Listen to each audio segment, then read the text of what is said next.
My fiance and I have always been adventurous people. We love sports and nature.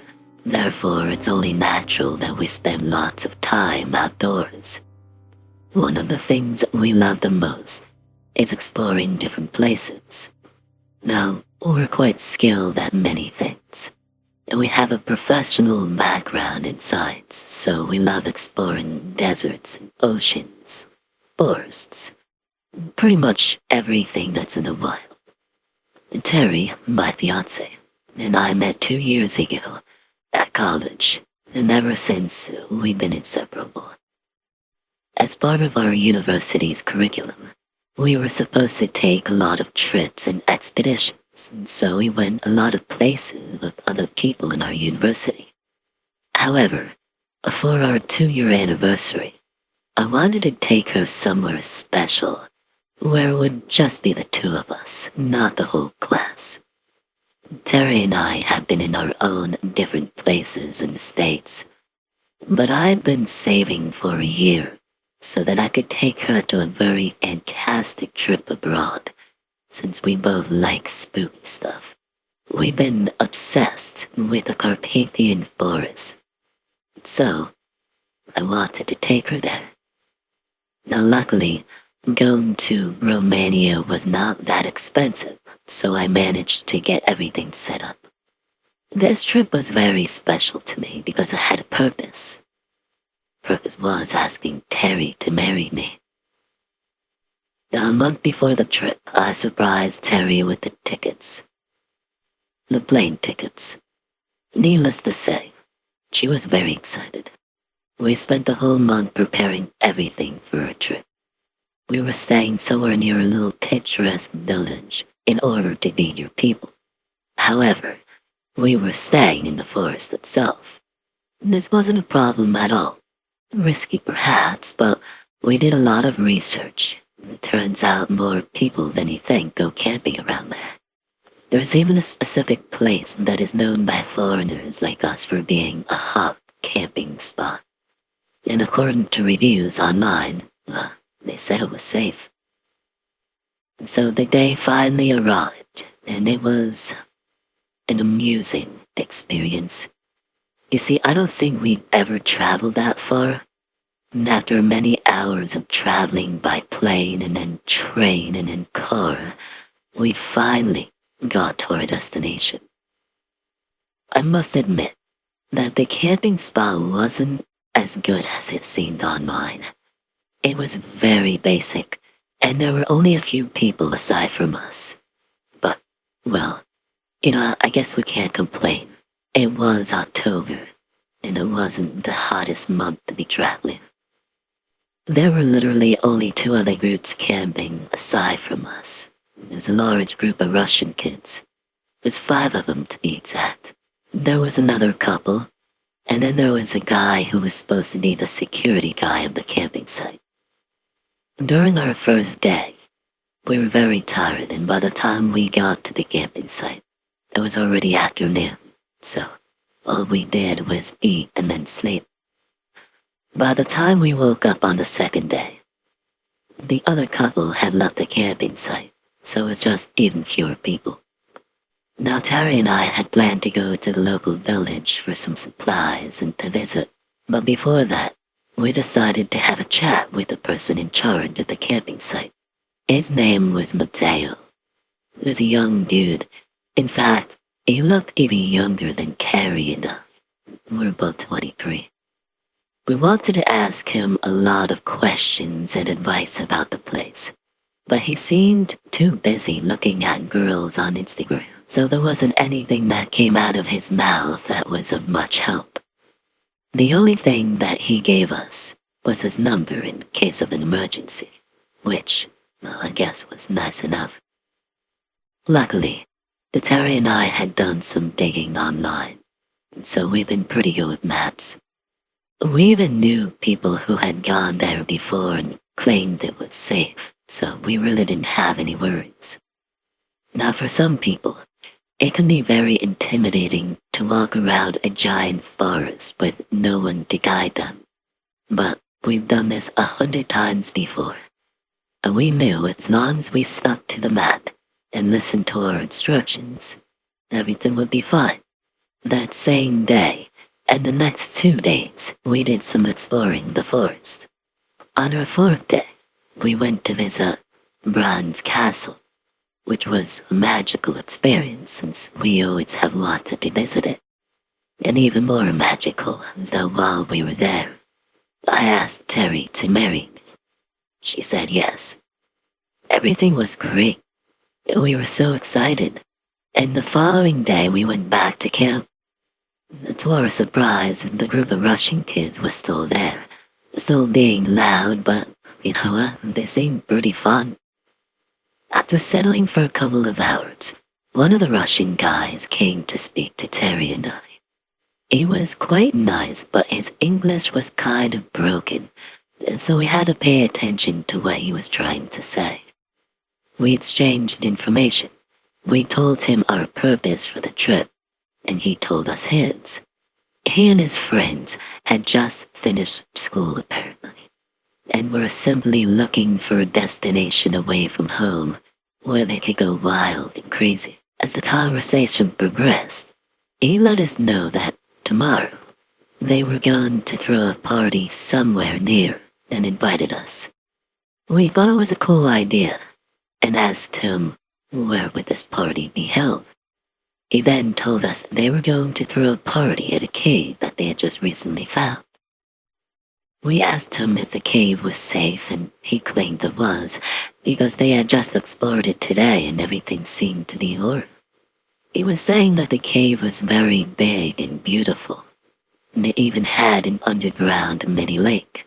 Terry and I were very interested, since we haven't seen many underground lakes before, but we're slightly worried because we haven't heard about a cave nearby.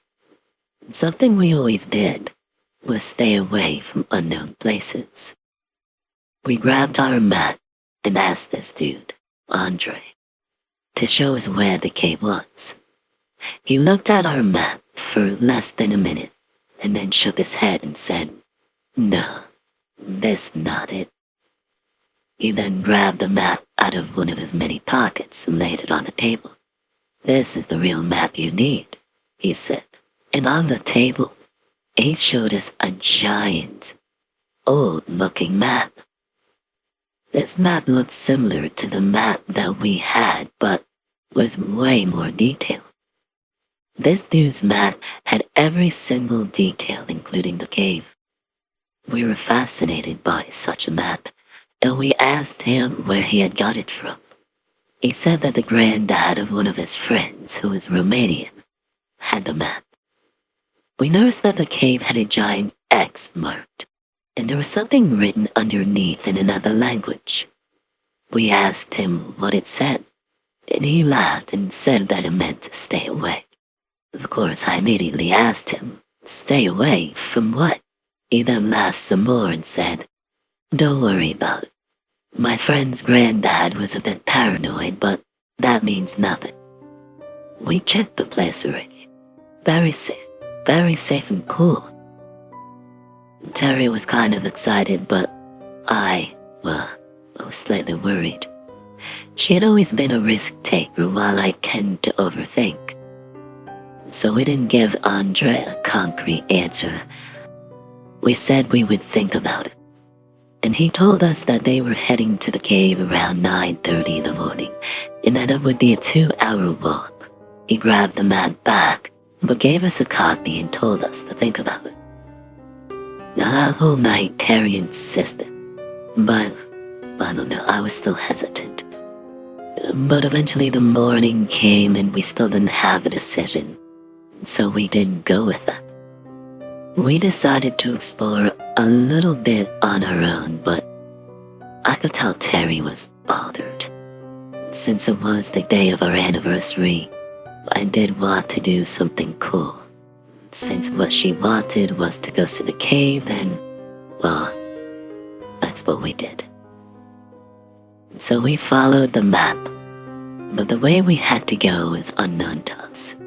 According to the map, we needed to find somewhere where we could see a little pond, and then in front of it, we would find the cave.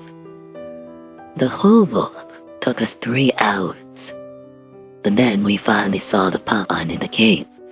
We decided to enter, and at first glance, there were no signs of the Russian guys, but Andre had previously told us that the cave was very large, and so we didn't think it was a big deal. Terry and I walked around excitedly, and as we walked around deeper, the sun coming from the cave's entrance was disappearing. The good thing was that we were paired and we had flashlights.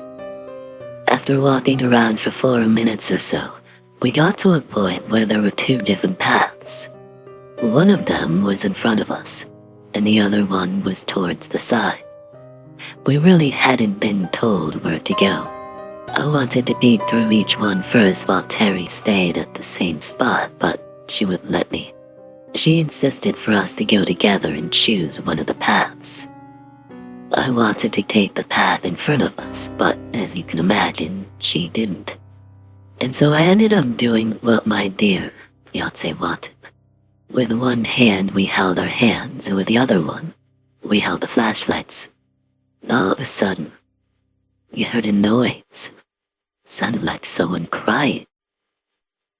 At this point, we looked at each other very confused.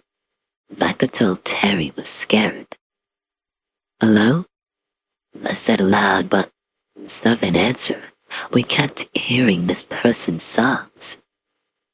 "Hello, is anyone here?" asked Terry. This time, we were lucky to have an answer. "JD?" "Terry," said you. "Is that really you?" And at first, our faces turned pale as we heard sobbing in his shaky voice. Then we figured whose voice was. It was Andre's. Terry and I pointed our flashlights everywhere. Then we eventually found him crouching on the floor, covering his face. Terry pointed at him with the flashlight as I approached him. And when I touched his shoulder, he looked as if he were having a panic attack. I tried to calm him down by speaking softly and telling him that everything was okay. He then raised his head to look at me, and I noticed his face was covered in sweat and tears. There was even snot running out of his nose. He looked terrible. I asked what had happened to him, and he proceeded to grab my shoulders and said that we needed to help him, and that we need to get out of there. I tried to calm him down and ask him for explanation because it just didn't make any sense. Plus his broken English didn't help at all. I asked him where the others were, to which he replied, the others were dead. What happened to them? I asked him. It was the man wolf. He got them. He killed them, he said. And I looked back at Terry, who was equally shocked at me. Man wolf, I whispered. By looking at Andre, it was obvious he was not in all of his senses. He was dirty and his breath reeked of alcohol. Plus, we had previously seen him and some of his friends consuming mushrooms. So, it was more than obvious he was hallucinating. I felt bad that he was so vulnerable and afraid, but I felt good that we were not in danger. For a second, I thought there was an actual murderer at the caves or something. Then we tried to pick him up off the ground, while we were telling him that we needed to go find the rest of the people, the rest of his friends, but he kept sobbing and saying that they were all dead because of the man-wolf. I have to admit for a second, Terry and I, well, we had to hold our laughter. It was not until he finally stood up that we noticed something was very wrong. The back of his t-shirt was ripped all the way along his back, and he was gushing blood.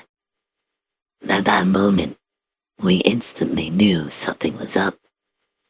When we asked him what had happened to him, he kept saying, man wolf, man wolf. Since he had that injury, it was obvious something had attacked him.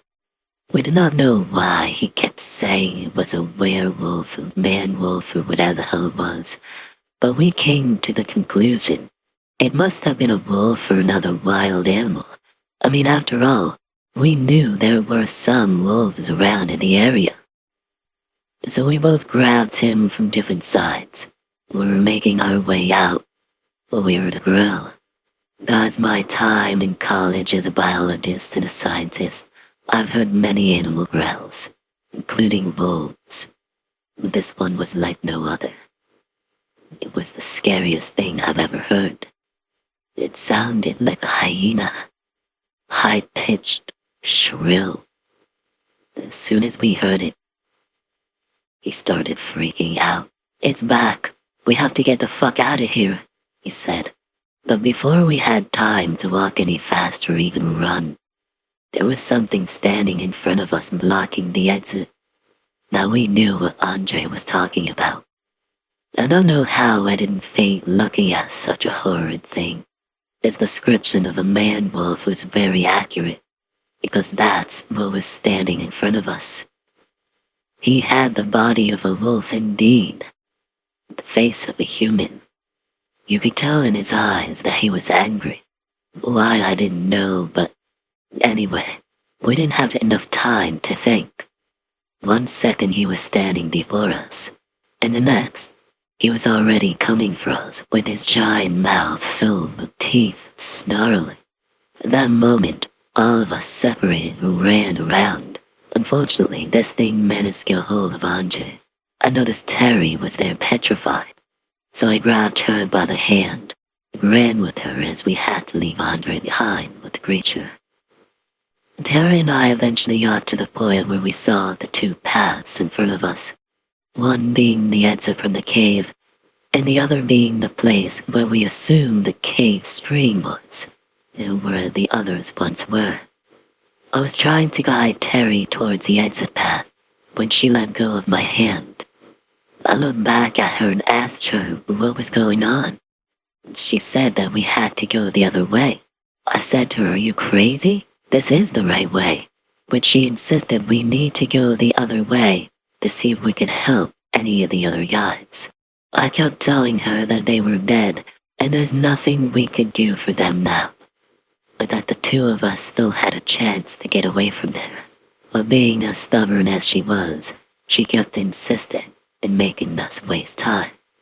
She did not want to hear me and she didn't think clearly.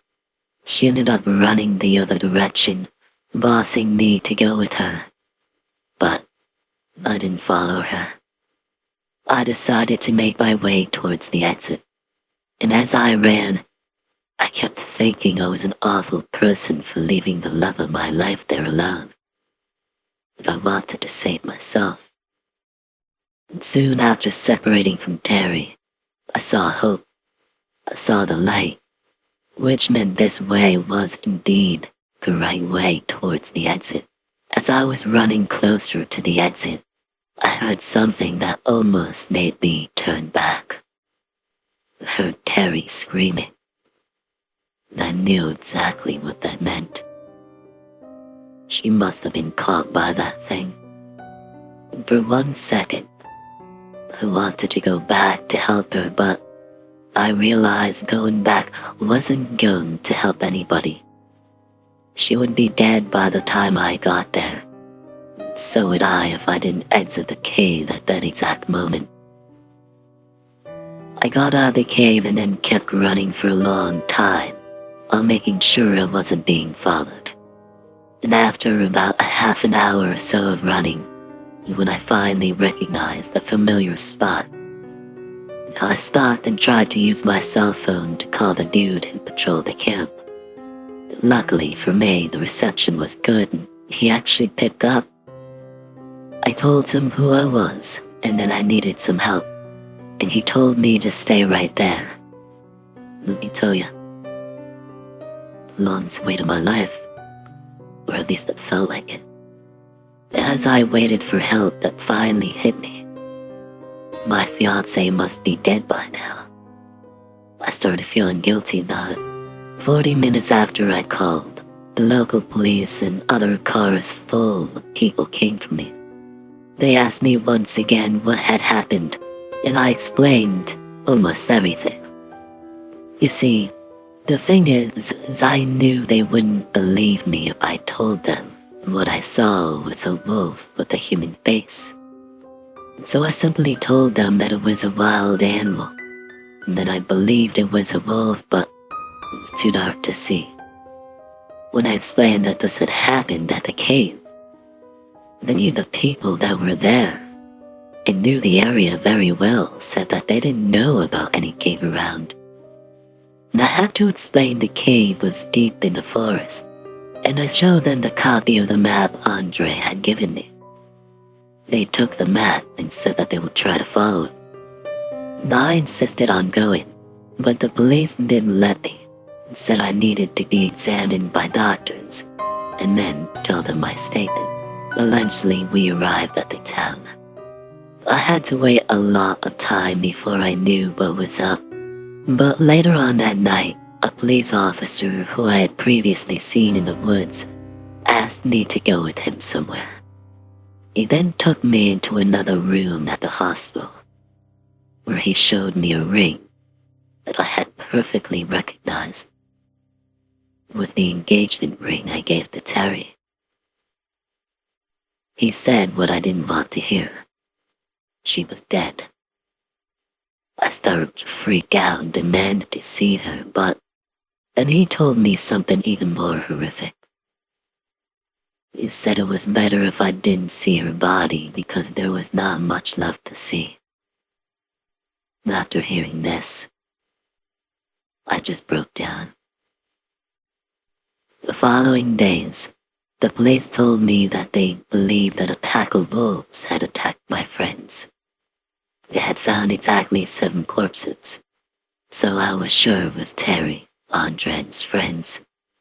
The problem is I knew exactly what had attacked them, and I knew that the thing was not natural. Many would say I'm lucky to be alive, but I don't feel lucky at all. I felt absolutely devastated. The worst part is that the next day, the Terry and my family arrived in Romania. My family came to support me and take me home. Terry's family, on the other hand, well, they blame me because of her death. And I can't be mad at them. They were right. I did leave her alone. And after coming back to the US, I had to drop out of college. Just too many memories of her. This happened last October, and I still have nightmares about it. Unfortunately, I think the nightmares will last forever, because every time it gets dark, all I can think of is that awful monster. I think the guilt will never let me live a happy life.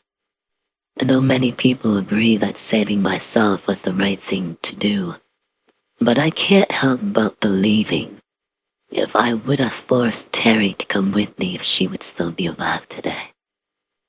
I also feel guilty that I wasn't clear with anybody regarding the creature that attacked us.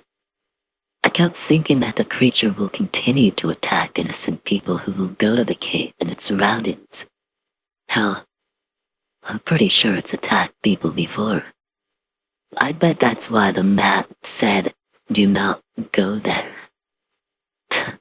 Come to think of it, that was a fucking stupid move. Whatever. You know, sometimes I think, if I would have told people what I really saw, would they have done a bigger effort to find him? But the truth is that nobody would have believed me. They would still think it was a pack of wolves, and I would have been locked away somewhere in a mental institution in Romania. Well, you know what? Every day I wish I wouldn't have gone to that cave. I had a bad feeling about it. If only I would have listened to my gut, maybe the love of my life would still be alive.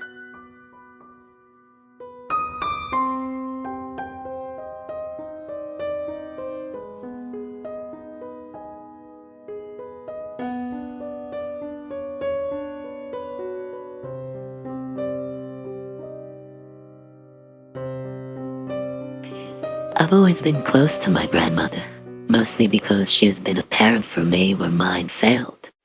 And I don't mean anything ill by that, it's just that past the age of 4, I don't think I've ever seen my parents.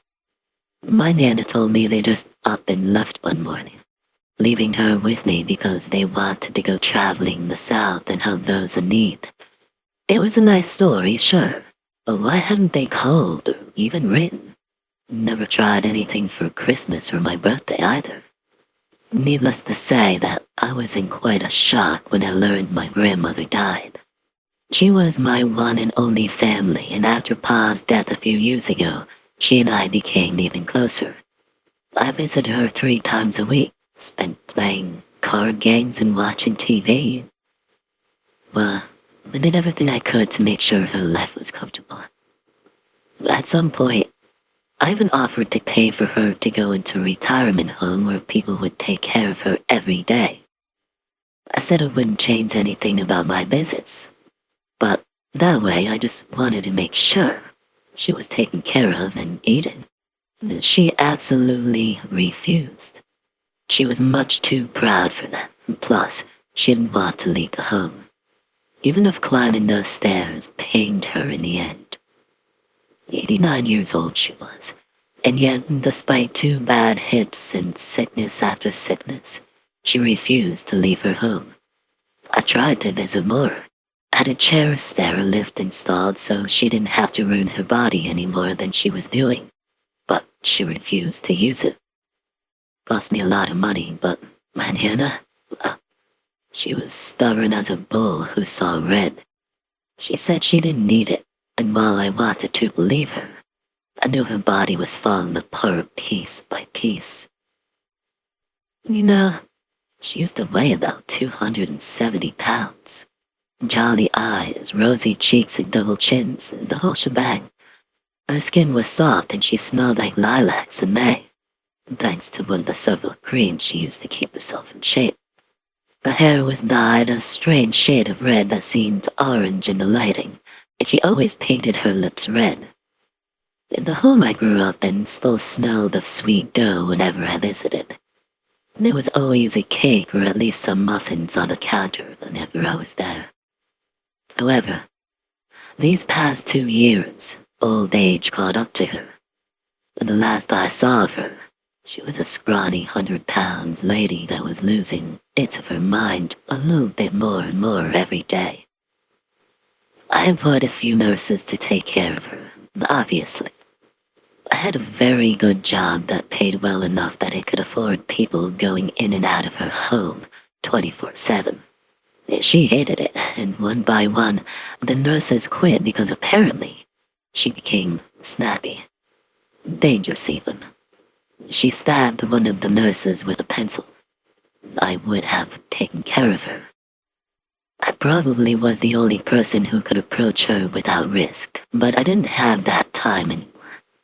I was 31 years old, was building a family of my own, and I was also overworked, like all specialists in my field. Then one day, she fell down the stairs. That's actually how she died.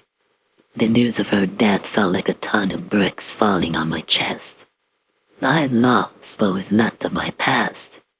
I had no pillars left, no uncles, aunts, cousins. Not that I knew of anyway. Just a man and his grandmother. And Nana had just died. How she died did not surprise me in the least. Curse her for refusing the hand that I had generously extended. Curse her for not using the damn stair lift. I knew her hips would eventually fail her, but I didn't think they would be the cause of her death. Apparently, it's that one tough nurse that found her in the morning. She was trying to get into the attic when she probably lost balance and fell back. There was a set of keys in her hand, which they'd left on the table in the hall. Her body had long given into rigor mortis when Layla found her. The following days were but a blur to me.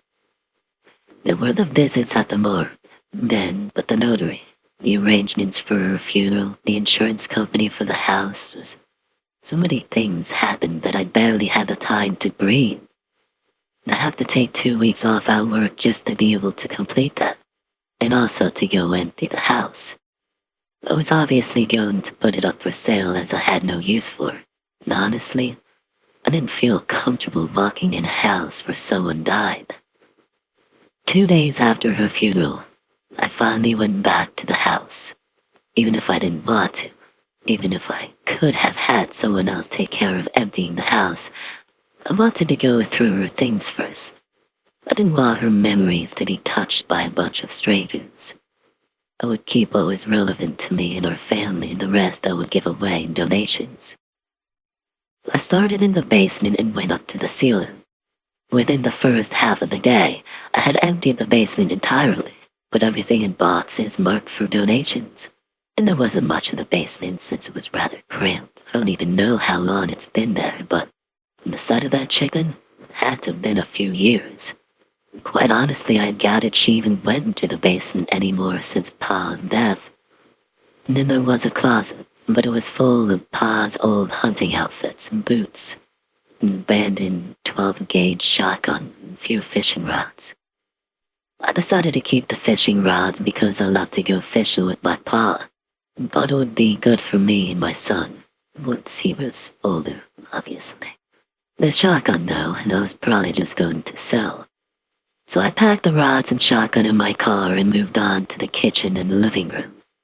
Outside of a few pictures of the living room, everything else wasn't much personal and could easily be handled by movers who would bring those things back to the donation centers. Someone would make better use of those old couches and that old box TV than I would. The second floor was a couple of rooms and a small bathroom. The guest room had a few pictures I wanted to keep, but the wardrobe was filled with old fancy coats she used to wear. I put a black fur coat aside for my wife, but the rest I would donate. And the same thing happened in her room.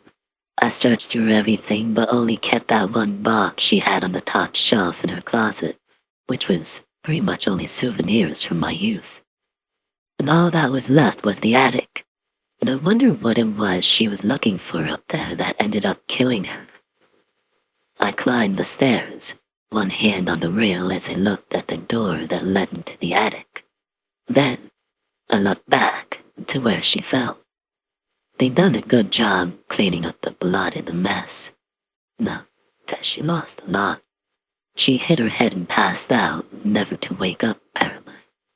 They said she didn't suffer. I'd like to believe it was true. With a heavy sigh, I pushed open the door leading to the attic and entered it. It was dark, dusty, and smelled like mothballs. It wasn't particularly fun, but it's exactly what you'd expect a grandmother's attic to smell like. Closer to the entrance, the boxes were filled with her and Pa's souvenirs. Hunting trophies, fishing victories on pictures, pictures of their wedding, and an old wedding dress. The further I went, the more I discovered about her. She liked the Beatles and had a lot of vinyl records of them. And also a picture of her with the ugly one, which I can't remember the name of. I think he was the drummer. She was dressed as a waitress, so I imagined she met him while she was working and asked for a picture. It was pretty nice. I decided to keep it. And I wanted to keep as much as I could, but I knew a lot of this stuff would just end up in my own attic collecting dust. But then, I started finding strange things in the boxes. There was a box I was sure belonged to my mother. The pictures were more recent, and the woman in the pictures didn't look like my Nana. 3 boxes were filled with clothes. I'm pretty sure none of these had been worn by my grandmother. I also found men's clothing, but Pa was really scrawny, and these jeans were a size 36. They definitely weren't his. Then, I found police reports by the dozen. The dates on them approximated the date my parents left. Some things about a drug ring, the murder of a guy named Charles L. Edwin. I'd never heard of him before. I became absorbed in reading the reports, and after a couple of hours of reading reports, I realized that my parents were not humanitarians, and that if they fled the country to go to South America, it wasn't because of a strong need to help their next. They were literally on the run. I swallowed that pill hard, but since I hadn't seen them in over 28 years, I couldn't really bring myself to care. My thoughts were all on Nana and how nice she had been to keep that away from me. If I had a good life today, it was because she took care of me. I probably wouldn't have a really nice life and a great job if my parents had taken me with them on their escape. It was a good thing that despite their criminal minds, they had enough judgment not to bring a child into that mess. But as I kept finding boxes and boxes, I realized there was more to the story. I kept reading reports about how they had been sighted in the area in the first few years. Some had even claimed they saw them in that very house, through a window in the attic. I stared up at the window and down the rest of the attic. There were a few boxes I hadn't gotten to, but when my eyes laid upon that old cedar chest, my heart tightened. I didn't know why I felt so frightened just looking at it. For all I knew, it was a box full of my old toys, memories of my childhood and whatnot. It was a few feet in front of me, but the closer I was getting, the stronger the scent of mothballs. To keep it untouched by wood-eating bugs, my Nana probably shoved a lot in there. The scent was suffocating even, but there was something else behind that scent. Another one I couldn't exactly identify. My heart hammered against my ribcage as I approached the chest, my gaze locked firmly into the fake gold metal plating lining up the cedar. I passed a hand over its dusty surface and my eyes found lock. I tried to open it, but it was locked. The key couldn't be far, and then I remembered. A set of keys on the table in the hall. Same set of keys she had died with. There was something in that chest that she wanted to look at before dying. Swallowing heavily, I climbed down the stairs and grabbed the keys from the small wooden table near the stairs and then climbed back up. My heart was in my throat and I'd started sweating. I was nervous, frightened, and part of me was angry, but I didn't know why just yet. The keys fit like a charm in the lock, but I didn't open it right away. I could feel myself tremble. Cold, gross beads of sweat rushed down the length of my spine. I didn't know what to expect once I lifted the lid, but once I did, I could tell you, it wasn't what I was expecting. I was expecting the secret, but nothing's big and heavy as that one. I'd found 2 skeletons covered in hundreds of mothballs. I didn't have to put 2 and 2 together to understand that I was staring at my parents. I didn't know if my pa was in on it, but my Nana, my sweet Anna, was the reason I grew up without parents. Below the ribcage I could see a file, and I grabbed it. I read it within a couple of minutes. It was a confession. She explained how she had poisoned them, put them to sleep and locked the both of them in the chest. They fell asleep and never woke up. Died of suffocation, she guessed. My parents were ready to flee to South America with me to avoid prison. I found 3 old yellowed travel tickets, 2 adults and 1 child for Panama. And in that confession letter, my Nana explained that she did everything for me.